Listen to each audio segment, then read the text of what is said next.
கோமதி அக்கா, பரமேஸ்வரி அக்கா, பார்வதி அக்கா, பக்கத்து வீட்டு அக்கா, மேல் வீட்டு மேகலா, கீழ் வீட்டு கோகிலா, சைடு வீட்டு சக்கிலா, பால்காரன் வந்திருக்கேன், பாலுக்காரன் வந்திருக்கேன், வாங்கக்கா, பால் பாத்திரம் எங்கக்கா, பால் வாங்கிட்டு போங்கக்கா, பாலை மட்டும் வாங்கிட்டு போனா எப்படிக்கா, பால் பாக்கி எங்கக்கா, செட்டில் பண்ணிட்டு போங்கக்கா.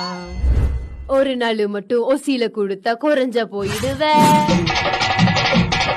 கொப்ப வீட்டு மாடா 1 லிட்டர் பாலை ஓசியில கறக்குது, 1/2 லிட்டர் பால்ல 1 லிட்டர் தண்ணி ஊத்திட்டு பேசாட பேசுற. அதையும் வாங்கிட்டு போய் காப்பி வச்சு குடிச்சியே வெக்கமா இல்லையா? ஒழுங்கா போறியா என் புருஷன்ட்ட சொல்லி புணக்க சொல்லட்டும். மடியேந்தி பிச்சை கேட்கிறேன், பால் பாக்கி கொடுத்தா பொத்திக்கிட்டு போயிருவேன்.